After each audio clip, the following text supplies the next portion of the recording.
Hi friends, ಎಲ್ಲರಿಗೂ ನಮಸ್ಕಾರ.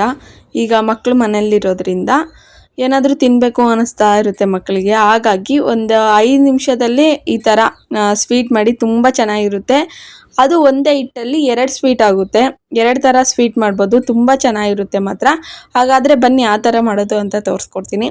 ಮೊದಲನೇದಾಗಿ ಒಂದು ಮಿಕ್ಸಿಂಗ್ ಬೌಲ್ ತಗೊಂಡಿದ್ದೀನಿ. ಅದಕ್ಕೆ 1 ಕಪ್ಪಷ್ಟು ಮೈದಾ ಹಿಟ್ಟು ಹಾಕ್ಕೊಳ್ತಾ ಇದ್ದೀನಿ. 1 ಕಪ್ಗೆ ಒಂದು 20 ಆದರೂ ಸ್ವೀಟ್ ಆಗುತ್ತೆ. ನೋಡಿದ್ರಲ್ಲ ಫಸ್ಟ್ಗೆ ಅಷ್ಟಾಗಿದೆ. ನೋಡ್ತಾ ಇರ್ಬೋದು. ಒಂದು ಮಿಕ್ಸಿಂಗ್ ಬೌಲ್ಗೆ ಹಾಕ್ಕೊಳ್ತಾ ಇದ್ದೀನಿ. ನಂತರ ಅದರೊಳಗೆ ಈಗ ಒಂದು ಚಿಟಿಕೆ ಅಷ್ಟು ಉಪ್ಪು ಹಾಕ್ಕೊಳ್ಳಿ. ಸ್ವೀಟ್ ಮಾಡ್ಬೇಕಾದ್ರೆ ಉಪ್ಪು ಹಾಕೋದ್ರಿಂದ ಟೇಸ್ಟ್ ಚೆನ್ನಾಗಿರುತ್ತೆ, ಹಾಗಾಗಿ ಉಪ್ಪು ಹಾಕ್ಕೊಳ್ತಾ ಇದ್ದೀನಿ. ನಂತರ ಸ್ವಲ್ಪ ಅಡುಗೆ ಸೋಡಾ ಪುಡಿ ಹಾಕ್ಕೊಳ್ತಾ ಇದ್ದೀನಿ. ನಂತರ ಸ್ವಲ್ಪ ಅರಿಶಿನ, ಇಷ್ಟು ಹಾಕಿ ನೀಟಾಗೆಲ್ಲ ಮಿಕ್ಸ್ ಮಾಡ್ಕೊಳ್ಳಿ. ಇದಕ್ಕೆ ನಾವು ಸಕ್ಕರೆ ಉಪಯೋಗಿಸ್ತಿಲ್ಲ, ಬೆಲ್ಲದಿಂದ ಮಾಡ್ತಾ ಇದ್ದೀನಿ. ಈಗ ನೋಡ್ತಾ ಇರ್ಬೋದು, ಅದೇ ಸೋಡಾ ಪುಡಿ, ಅಡುಗೆ ಸೋಡಾ ಪುಡಿ ಹಾಕ್ಕೊಳ್ತಾ ಇದ್ದೀನಿ. ಸ್ವಲ್ಪ ಹಾಕ್ಕೊಳ್ಳಿ, 1-2 ಚಿಟಿಕೆ ಅಷ್ಟು. ನಂತರ 1-2 ಟೇಬಲ್ ಸ್ಪೂನ್ ಅಷ್ಟು ಎಣ್ಣೆ ಹಾಕ್ಕೊಳ್ತಾ ಇದ್ದೀನಿ. ಇದು ಮಾಮೂಲಿ ಅಡುಗೆ ಎಣ್ಣೆ. ಇದು 1-2 ಟೇಬಲ್ ಸ್ಪೂನ್ ಅಷ್ಟು ಹಾಕ್ಕೊಂಡು ನೀಟಾಗೆಲ್ಲ ಮಿಕ್ಸ್ ಮಾಡ್ಕೊಳ್ಳಿ. ಇದಕ್ಕೆ ಮೈದಾ ಹಿಟ್ಟು, ಅರಿಶಿನ, ಸ್ವಲ್ಪ ಉಪ್ಪು ಮತ್ತು ಎಣ್ಣೆ, ಒಂದು ಚಿಟಿಕೆ ಅಷ್ಟು ಅಡುಗೆ ಸೋಡಾ ಪುಡಿ, ಇಷ್ಟು ಹಾಕಿರೋದು. ನೀಟಾಗೆಲ್ಲ ಮಿಕ್ಸ್ ಮಾಡ್ಕೊಳ್ಳಿ, ಎಲ್ಲ ಹೊಂದ್ಕೊಳ್ಳೋ ಥರ ಗಂಟಿಲ್ದಂಗೆ ಮಿಕ್ಸ್ ಮಾಡ್ಕೋಬೇಕು. ನೋಡ್ತಾ ಇರ್ಬೋದು, ಈ ಥರ ಮಿಕ್ಸ್ ಮಾಡಿಟ್ಟಿದ್ದೀನಿ. ಇಷ್ಟಾದರೆ ಸಾಕು. ನಂತರ ಸ್ವಲ್ಪನೇ ನೀರು ಹಾಕ್ಕೊಳ್ತಾ, ನಾವು ಚಪಾತಿ ಮೆತ್ಕೊಳ್ತೀವಲ್ಲ ಆ ಥರ ಮೆತ್ಕೋಬೇಕು. ಒಂದೇ ಸಲ ಹಾಕಕ್ಕೆ ಹೋಗ್ಬೇಡ್ರಿ, ಸ್ವಲ್ಪನೇ ಹಾಕ್ಕೊಳ್ತಾ ಅದ ನೋಡ್ಕೊಳ್ತಾ ನಾವು ಚಪಾತಿ ಹಿಟ್ಟು ಸಾಫ್ಟಾಗಿ ಮೆತ್ಕೊಳ್ತೀವಲ್ಲ ಆ ಥರ ಸಾಫ್ಟಾಗಿ ಮೆತ್ಕೋಬೇಕು. ತುಂಬ ಚೆನ್ನಾಗಿರುತ್ತೆ. ಸಾಫ್ಟಾಗಿ ಮೆದ್ದೋದ್ರಿಂದ ಟೇಸ್ಟ್ ಚೆನ್ನಾಗಿರುತ್ತೆ. ಹಾಗಾಗಿ ಒಸಿಬೇಕಾದ್ರೆ ಪದವಾಗಿ ಬರುತ್ತೆ. ಹಾಗಾಗಿ ಸಾಫ್ಟಾಗಿ, ಸ್ವಲ್ಪ ಸಾಫ್ಟಾಗಿ ನಾದ್ಕೊಂಡ್ರೆ ಆಯಿತು. ನೋಡ್ತಾ ಇರ್ಬೋದು, ಈ ಥರ ನೀಟಾಗೆಲ್ಲ ಮಿಕ್ಸ್ ಮಾಡ್ತಾ ಇದ್ದೀನಿ. ಇದು ಮೈದಾ ಹಿಟ್ಟಲ್ಲಿ ಮಾಡಿದ್ರೇ ಸ್ವೀಟ್ ಚೆನ್ನಾಗಿರೋದು, ಮತ್ತು ಗೋಧಿ ಹಿಟ್ಟಲ್ಲಿ ಮಾಡಿದ್ರೆ ಸ್ವಲ್ಪ ಚೆನ್ನಾಗಿ ಬರೋದಿಲ್ಲ. ಹಾಗಾಗಿ ಮೈದಾ ಹಿಟ್ಟು ಹಾಕ್ಕೊಳ್ತಾ ಇದ್ದೀನಿ. ಅಪರೂಪಕ್ಕೆ ಒಂದ್ಸಲಿ ತಿಂದರೆ ಏನು ತೊಂದರೆ ಇಲ್ಲ. ನೋಡ್ತಾ ಇರ್ಬೋದು, ಅಂಗಡೀಲಿ ತರೋದಕ್ಕಿಂತ ಮನೆಯಲ್ಲೇ ಹೆಲ್ದಿಯಾಗಿ ಮಾಡ್ಕೊಡ್ಬೋದಲ್ಲ ಅಂತ ಅಷ್ಟೇ. ನೋಡ್ತಾ ಇರ್ಬೋದು, ಈಗ ಮುಚ್ಚಿಡ್ತಾ ಇದ್ದೀನಿ. 1-2 ನಿಮಿಷ ಮುಚ್ಚಿಡ್ರಿ ಅಷ್ಟೇ. ನಂತರ ಮತ್ತೊಂದು ಕಡೆ ಬೆಲ್ಲ, 1 ಕಪ್ಪಷ್ಟು ಮೈದಾ ಹಿಟ್ಟಿಗೆ 1/4 ಕಪ್ಪಷ್ಟು ಬೆಲ್ಲ ಸೇರೋಗುತ್ತೆ. ಅದೇ ಕಪ್ಪಲ್ಲಿ 1-2 ಕಪ್ಪಷ್ಟು ನೀರು ಹಾಕ್ಕೊಳ್ಳಿ. ನೀವು ಸಕ್ಕರೆ ಬೇಕಿದ್ರೂ ಹಾಕೋಬೋದು, ಬೆಲ್ಲ ಇಷ್ಟ ಇಲ್ಲ ಅಂತಂದರೆ ಸಕ್ಕರೆ ಬೇಕಿದ್ರೂ ಹಾಕೋಬೋದು. ಇದರಲ್ಲಿ ಕಡ್ಡಿ ಕಸ ಇರುತ್ತೆ ಅಂತಂದು ನಾನು ಸಪ್ರೇಟಾಗಿ ಕರಗಿಸ್ತಾ ಇದ್ದೀನಿ ಅದನ್ನು ಸೋಸ್ಕೊಳ್ಳೋಕ್ಕೆ. ನೋಡಿ, 1 ನಿಮಿಷ ಆಗಿದೆ. 1 ನಿಮಿಷ ಆದರೂ ನೆನೆಸಿಟ್ರಿ, ಇಲ್ಲ ಅಂತಂದರೆ 1-2 ನಿಮಿಷ ಆದರೂ ನೆನೆಸ್ಕೊಳ್ಳಿ, ಏನು ತೊಂದರೆ ಇಲ್ಲ.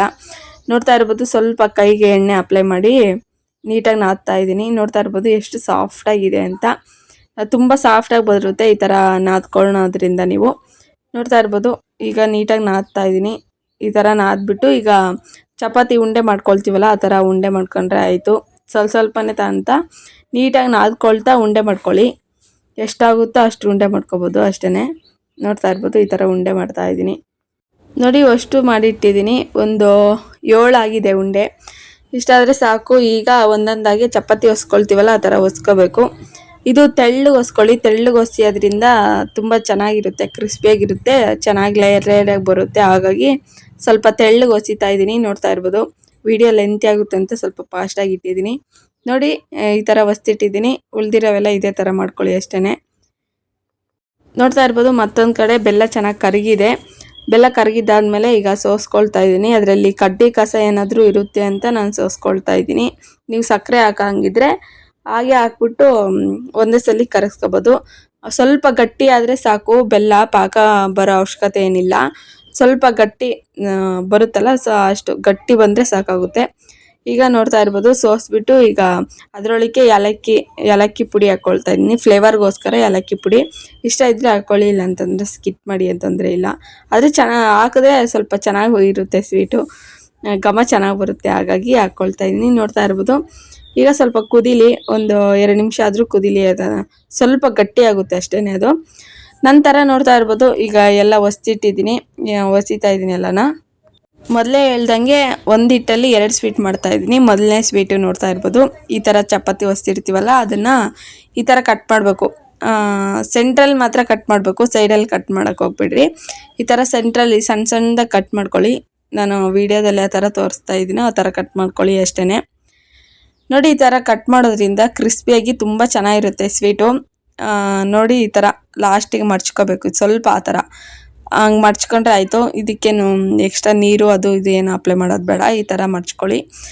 ಇನ್ನೂ ಇಷ್ಟು ಸ್ವಲ್ಪ ದಪ್ಪ ಬೇಡ ಅಂತಂದರೆ ಇನ್ನೂ ಸ್ವಲ್ಪ ತೆಳ್ಳಗೆ ಬೇಕಿದ್ರೂ ಮಾಡ್ಬೋದು. ಇನ್ನೊಂದು ಮಾಡ್ತಾಯಿದ್ದೀನಿ ನೋಡು, ಈ ಥರ ಉದ್ದುದ್ದ ಈ ಥರ ಕಟ್ ಮಾಡ್ಕೊಂಡ್ರೆ ಆಯಿತು. ಹತ್ತತ್ರನೇ ಕಟ್ ಮಾಡ್ಕೊಳ್ಳಿ, ಸ್ವಲ್ಪ ದೂರ ದೂರ ಕಟ್ ಮಾಡ್ಕೊಳಕ್ಕೆ ಹೋಗ್ಬೇಡ್ರಿ. ನೋಡಿ ಈ ಥರ ಮಡ್ಚಿಬಿಟ್ಟು ಸೈಡಲ್ಲಿ ಸ್ವಲ್ಪ ಮಡ್ಚಿಬಿಟ್ಟು, ಈಗ ನೋಡಿ ವಿಡಿಯೋದಲ್ಲಿ ಯಾವ ಥರ ತೋರಿಸ್ತಾ ಇದ್ದೀನಿ ಆ ಥರ ಮಡ್ಚ್ಕೊಳ್ಳಿ ಅಷ್ಟೇ. ಅಷ್ಟು ನಿಮ್ಗೆ ಎಷ್ಟು ಬೇಕೋ ಅಷ್ಟು ಮಾಡ್ಕೊಬೋದು. ಇದೇ ತುಂಬ ಚೆನ್ನಾಗಿರುತ್ತೆ, ಸ್ವಲ್ಪ ಕ್ರಿಸ್ಪಿಯಾಗಿರುತ್ತೆ. ಇವೇ ಸ್ವಲ್ಪ ಜಾಸ್ತಿ ಮಾಡ್ಕೊಳ್ಳಿ, ಚೆನ್ನಾಗಿರುತ್ತೆ ತಿನ್ನೋದಕ್ಕೆ ಕ್ರಿಸ್ಪಿಯಾಗಿ. ನೋಡಿ ಇನ್ನೊಂದು, ಇವಾಗ ಮತ್ತೆ ಅದೊಂದು ಸ್ವೀಟ್ ಆಯಿತು, ಇನ್ನೊಂದು ಸ್ವೀಟು. ಈಗ ಇನ್ನೊಂದು ಎಲೆ ಹಾಕ್ಬಿಟ್ಟು ಅದರೊಳಗೆ ಎಣ್ಣೆ ಅಪ್ಲೈ ಮಾಡ್ತಾಯಿದ್ದೀನಿ. ಅದ್ರ ಮೇಲೆ ಎಣ್ಣೆ ಅಪ್ಲೈ ಮಾಡೋದ್ರಿಂದ ಅಂಟೋದಿಲ್ಲ, ತುಂಬ ಚೆನ್ನಾಗಿ ಬರುತ್ತೆ ಸ್ವೀಟು. ಹಾಗಾಗಿ ನಂತರ ಸ್ವಲ್ಪ ಮೈದಾ ಹಿಟ್ಟು ಹಾಕ್ಕೊಳ್ತಾ ಇದ್ದೀನಿ ಮೇಲೆ. ಈ ಥರ ಒಂದೊಂದಾಗಿ ಹಾಕ್ಕೊಂಡು ಮೇಲೆ ಎಣ್ಣೆ ಅಪ್ಲೈ ಮಾಡ್ಕೊಳ್ತಾ ಹಾಕ್ಕೊಂಡ್ರೆ ಆಯಿತು. ಈ ಥರ ಮಾಡೋದ್ರಿಂದ ಲೇಯರಾಗಿ ಬರುತ್ತೆ ಸ್ವೀಟು. ಹಾಗಾಗಿ ನಾನು ಈ ಥರ ಮಾಡ್ತಾಯಿದ್ದೀನಿ. ನೋಡ್ತಾ ಇರ್ಬೋದು, ಉಳ್ದಿರೋವೆಲ್ಲ ಇದೇ ಥರ ಮಾಡಿ ಕೊನೆಯದಾಗಿ ಮೇಲೆ ಈ ಥರ ಮಾಡ್ಕೋಬೇಕು. ಎಣ್ಣೆ ಮತ್ತು ಮೈದಾ ಹಿಟ್ಟು ಅಪ್ಲೈ ಮಾಡಿ ಇವಾಗ ಮಡ್ಚ್ಕೊಳ್ತಾ ಇದ್ದೀನಿ. ಮಡ್ಚ್ಬೇಕಾದ್ರೂ ಅಷ್ಟೇ ಎಣ್ಣೆ ಅಪ್ಲೈ ಮಾಡಿಕೊಂಡು ಮಡ್ಚ್ಕೊಳ್ಳಿ. ಹಾಗೆ ಯಾರಾದರೂ ನಮ್ಮ ಚಾನಲ್ ಹೊಸ ನೋಡ್ತಿದ್ರೆ ಪ್ಲೀಸ್ ಸಬ್ಸ್ಕ್ರೈಬ್ ಮಾಡ್ಕೊಳ್ಳಿ. ಹಾಗೆ ಈ ವಿಡಿಯೋ ಇಷ್ಟ ಆದರೆ ಪ್ಲೀಸ್ ಒಂದು ಲೈಕ್ ಮಾಡಿ. ನೋಡ್ತಾ ಇರ್ಬೋದು, ಪೂರ್ತಿ ಮಡ್ಚಿಬಿಟ್ಟು ಎಣ್ಣೆ ಅಪ್ಲೈ ಮಾಡಿ ಈ ಥರ ಮಾಡ್ತಾ ಇದ್ದೀನಿ. ಈ ಥರ ಮಡ್ಚಿಬಿಟ್ಟು ಈಗ ಕಟ್ ಮಾಡೋದು ಅಷ್ಟೇ. ನೋಡಿ ನಾನು ಯಾವ ಥರ ತೋರಿಸ್ತಾ ಇದ್ದೀನಿ ಆ ಥರ ಕಟ್ ಮಾಡ್ಕೊಳ್ಳಿ. ತುಂಬ ಚೆನ್ನಾಗಿರುತ್ತೆ ಫ್ರೆಂಡ್ಸ್, ತಿನ್ಬೇಕಾರೆ ಎಷ್ಟು ಚೆನ್ನಾಗಿರುತ್ತೋ ತಿನ್ಬೇಕಾರೆ. ನಮ್ಮ ಮಕ್ಕಳಂತೂ ಎಲ್ಲ ಖಾಲಿ ಮಾಡಿದ್ರು. ಅಪರೂಪಕ್ಕೊಂದ್ಸಲಿ ಮಾಡಿದ್ರೆ ಏನು ತೊಂದರೆ ಇಲ್ಲ.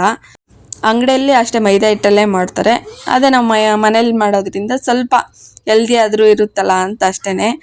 ನೋಡ್ತಾ ಇರ್ಬೋದು, ಅಷ್ಟು ಈ ಥರ ಮಾಡಿಟ್ಟಿದ್ದೀನಿ. ಇಷ್ಟ ಆಗಿದೆ. ಈಗ ಎಣ್ಣೆ ಬಿಸಿ ಆಗ್ಲಿಕ್ಕೆ ಇಟ್ಟಿದ್ದೆ, ಎಣ್ಣೆ ಚೆನ್ನಾಗಿ ಬಿಸಿಯಾಗಿದೆ. ಈಗ ಬೆಲ್ಲನೂ ಚೆನ್ನಾಗಿ ಕರಗಿ ಚೆನ್ನಾಗಿ ಕುದ್ದಿದೆ. ಈಗ ಬೆಲ್ಲನೂ ಆಫ್ ಮಾಡಿದ್ದೀನಿ. ಈಗ ಎಣ್ಣೆ ಚೆನ್ನಾಗಿ ಬಿಸಿಯಾಗಿದ್ದಾದಮೇಲೆ ಹಾಕ್ಕೊಳ್ತಾ ಇದ್ದೀನಿ. ನೋಡ್ತಾ ಇರ್ಬೋದು, ಒಂದೊಂದಾಗಿ ಹಾಕ್ಕೊಂಡು ಚೆನ್ನಾಗಿ ಫ್ರೈ ಮಾಡ್ಕೋಬೇಕು. ಉರಿ ಸಣ್ಣಗಿಟ್ಟೆ ಚೆನ್ನಾಗಿ ಫ್ರೈ ಮಾಡ್ಕೊಳ್ಳಿ. ಚೆನ್ನಾಗಿ ಬೆಂದ್ಕೋಬೇಕು. ಚೆನ್ನಾಗಿ ಬೆಂದ್ಕೊಂಡ್ರೆ ಅದು ಕ್ರಿಸ್ಪಿಯಾಗಿ ತುಂಬ ಚೆನ್ನಾಗಿರುತ್ತೆ. ನೋಡ್ತಾ ಇರ್ಬೋದು, ಈ ಥರ ಕಲರ್ ಚೇಂಜ್ ಆಗಿದೆ. ಇಷ್ಟ ಆದರೆ ಸಾಕು. ನಿಮಗೆ ಅರಿಶಿನ ಪುಡಿ ಇಷ್ಟ ಇದ್ದರೆ ಹಾಕ್ಕೊಳ್ಳಿ, ಇಲ್ಲ ಅಂತಂದರೆ ಸ್ಕಿಪ್ ಮಾಡಿ, ಏನು ತೊಂದರೆ ಇಲ್ಲ. ನೋಡ್ತಾ ಇರ್ಬೋದು, ಇಷ್ಟ ಆಗಿದೆ. ಈಗ ಸ್ವಲ್ಪ ಎಣ್ಣೆ ಎಲ್ಲ ಬಸ್ಕೊಳ್ಳೋವರೆಗೂ ಹಾಗೆ ಬಿಟ್ಬಿಟ್ಟು ಈಗ ಇನ್ನೊಂದು ಸ್ವೀಟ್ ಹಾಕ್ಕೊಳ್ತಾ ಇದ್ದೀನಿ. ನೋಡಿ, ಅದೇ ಎಣ್ಣೆ ಒಳಗೆ ಹಾಕ್ಕೊಂಡು ಅದನ್ನು ಅಷ್ಟೇ ಚೆನ್ನಾಗಿ ಯೆಲ್ಲೋ ಕಲರ್, ಸ್ವಲ್ಪ ಕಲರ್ ಬರೋವರೆಗೂ, ಗೋಲ್ಡ್ ಕಲರ್ ಬರೋವರೆಗೂ ಫ್ರೈ ಮಾಡ್ಕೊಂಡ್ರೆ ಆಯಿತು. ನೋಡ್ತಾ ಇರ್ಬೋದು, ಈಗ ಬೆಲ್ಲದ ಪಾಕ ಇತ್ತಲ್ಲ ಅದರೊಳಗೆ ಹಾಕ್ಕೊಂಡು ಜಾಸ್ತಿ ಹೊತ್ತು ಬಿಡೋಕೆ ಹೋಗ್ಬೇಡಿ. ಒಂದೇ ಒಂದು ನಿಮಿಷ ಬಿಟ್ಟರೆ ಆಯಿತು. ಎರಡೂ ಕಡೆನೂ ಈ ಥರ ಉಲ್ಟಾ ಮಾಡ್ತಾ ಎರಡು ನಿಮಿಷ ಬಿಟ್ಟರೆ ಸಾಕು. ಜಾಸ್ತಿ ಹೊತ್ತು ಬಿಟ್ಟರೆ ಅದೇನಾಗುತ್ತೆ, ಸ್ವಲ್ಪ ಸಾಫ್ಟ್ ಆಗುತ್ತೆ. ಹಾಗಾಗಿ ಜಾಸ್ತಿ ಹೊತ್ತು ಬಿಡೋಕೆ ಹೋಗ್ಬೇಡ್ರಿ. ಒಂದೇ ಒಂದು ನಿಮಿಷ ಎರಡೂ ಕಡೆ ಉಲ್ಟಾ ಮಾಡ್ತಾ ಈ ಥರ ತೆಕ್ಕೊಂಬಿಡಿ ಅಷ್ಟೇ. ತುಂಬ ಚೆನ್ನಾಗಿರುತ್ತೆ, ಕ್ರಿಸ್ಪಿಯಾಗಿರುತ್ತೆ. ಇದು ತುಂಬ ಚೆನ್ನಾಗಿರುತ್ತೆ ಟೇಸ್ಟ್ ಮಾತ್ರ. ಈ ಸ್ವೀಟ್ಗಿಂತ ಅದೇ ಸ್ವೀಟ್ ತುಂಬ ಇಷ್ಟ ಆಯಿತು ನಮಗೆ. ಯಾಕಂತಂದರೆ ಇದು ಚೆನ್ನಾಗಿದೆ, ಆದರೆ ಸ್ವಲ್ಪ ಸಾಫ್ಟಾಗಿ ಜ್ಯೂಸಿಯಾಗಿ ಇದೆ. ಅದು ಸ್ವಲ್ಪ ಕ್ರಿಸ್ಪಿಯಾಗಿತ್ತು. ಎರಡೂ ಚೆನ್ನಾಗಿದ್ದಾವೆ. ಅದು ಸ್ವಲ್ಪ ಜಾಸ್ತಿ ಚೆನ್ನಾಗಿರೋದಂದರೆ ಅದು. ನೋಡ್ತಾ ಇರ್ಬೋದು, ಈ ಥರ ಆಗಿದೆ. ಇಷ್ಟ ಆದರೆ ಸಾಕು. ಈಗ ಹಾಕ್ಕೊಳ್ತಾ ಇದ್ದೀನಿ ಬೆಲ್ಲದ ಪಾಕದೊಳಕ್ಕೆ ಹಾಕೊಂಬಿಟ್ಟು. ಅದು ಅಷ್ಟೇ, ಇದನ್ನು 1-2 ನಿಮಿಷ ಬಿಡಿ. ಯಾಕಂತಂದರೆ ಸ್ವಲ್ಪ ದಪ್ಪ ಇರುತ್ತಲ್ಲ, ಹಾಗಾಗಿ 1-2 ನಿಮಿಷ ಬಿಟ್ಟರೆ ಆಯಿತು. ಅದು ಅಷ್ಟೇ, ಎರಡೂ ಕಡೆನೂ ಉಲ್ಟಾ ಮಾಡ್ತಾ 1-2 ನಿಮಿಷ ಬಿಟ್ಟರೆ ಆಯಿತು. ನೋಡ್ತಾ ಇರ್ಬೋದು ಯಾವ ಥರ ನೀಟಾಗಿ ಪಾಕ ಎಲ್ಲ ಹೀರ್ಕೊಳ್ತಾ ಐತೆ. ಅದು ನೋಡಿ, ಎಲ್ಲ ತೆಗೆದಿಟ್ಟಿದ್ದೀನಿ ಪ್ಲೇಟ್ಗೆ. ನೋಡ್ತಾ ಇದ್ರೇ ಬಾಯಲ್ಲಿ ನೀರು ಬರ್ತಾಯಿದೆ. ನಂಗೆ ಸ್ವೀಟ್ ಅಂದರೆ ತುಂಬ ಇಷ್ಟ. ಅದಕ್ಕೆ ನಮ್ಮ ಮನೇಲಿ ಸ್ವೀಟ್ ಜಾಸ್ತಿ ಮಾಡ್ತಾಯಿರ್ತೀನಿ. ಜಾಸ್ತಿ ಅಂದರೆ ಒಂದು ವಾರಕ್ಕೆ 2 ಸಲ ಆದರೂ ಏನಾದರೂ ಸ್ವೀಟ್ ಮಾಡ್ತಾಯಿರ್ತೀನಿ. ಇದಂತೂ ತುಂಬ ಚೆನ್ನಾಗಿ ಬಂದಿದೆ ಫ್ರೆಂಡ್ಸ್. ನಾನು ಹೆಂಗೆ ಬರುತ್ತೆ ಏನೋ ಅಂದ್ಕೊಂಡೆ, ಇಲ್ಲ ತುಂಬ ಚೆನ್ನಾಗಿ ಬಂದಿದೆ. ನೋಡ್ತಾ ಇರ್ಬೋದು ಯಾವ ಥರ ಜ್ಯೂಸಿಯಾಗಿ ಲೇಯರಾಗಿ ಬಂದಿದೆ ಅಂತ. ನೀವು ವಿಡಿಯೋದಲ್ಲಿ ನೋಡ್ತಾ ಇದ್ರೆ ನಿಮಗೆ ಗೊತ್ತಾಗ್ತಾ ಇರ್ಬೋದು. ಬಾಯಲ್ಲಿಟ್ಟರೆ ಹಾಗೆ ಕರಗೋಗ್ತಾ ಇದೆ, ಅಷ್ಟು ಚೆನ್ನಾಗಿದೆ ನಿಜವಲ್ಲೂ. ಇನ್ನೊಂದು ಸ್ವೀಟು, ಅದು ಸ್ವಲ್ಪ ಕ್ರಿಸ್ಪಿಯಾಗಿದೆ, ಆದರೆ ಜಾಸ್ತಿ ಸ್ವೀಟ್ ಇಲ್ಲ. ಇದು ಚೆನ್ನಾಗಿದೆ, ಇದು ತಿನ್ಬೋದು, ತುಂಬ ಚೆನ್ನಾಗಿದೆ. ಅದಕ್ಕಿಂತ ಇದೇ ಸ್ವಲ್ಪ ಚೆನ್ನಾಗಿದೆ, ಕ್ರಿಸ್ಪಿಯಾಗಿದೆ. ಜಾಸ್ತಿ ಬೆಲ್ಲ ಹೀರ್ಕೊಂಡಿಲ್ಲ. ಇದು ಚೆನ್ನಾಗಿರುತ್ತೆ ಕ್ರಿಸ್ಪಿಯಾಗಿ ಅಷ್ಟೇ. 2 ಸ್ವೀಟು ಈ ಥರ ಇದೆ. ನೀವು ಮನೇಲಿ ಮಾಡಿ ಹೇಗಿತ್ತು ಅಂತ ಮರೀದೆ ಕಮೆಂಟ್ ಮಾಡಿ. ಹಾಗೆ ಯಾರಾದರೂ ನಮ್ಮ ಚಾನಲ್ ಹೊಸ ನೋಡ್ತಿದ್ರೆ ಪ್ಲೀಸ್ ಸಬ್ಸ್ಕ್ರೈಬ್ ಮಾಡ್ಕೊಳ್ಳಿ. ಪಕ್ಕದಲ್ಲಿರೋ ಬೆಲ್ಲೈಕನ್ನ ಕ್ಲಿಕ್ ಮಾಡಿ, ಹಾಲ್ ಅಂತ ಆಪ್ಷನ್ ಕೊಡಿ. ನಾಳೆ ಮತ್ತೊಂದು ವಿಡಿಯೋ ಜೊತೆ ಸಿಗೋಣ ಫ್ರೆಂಡ್ಸ್. ಬಾಯ್.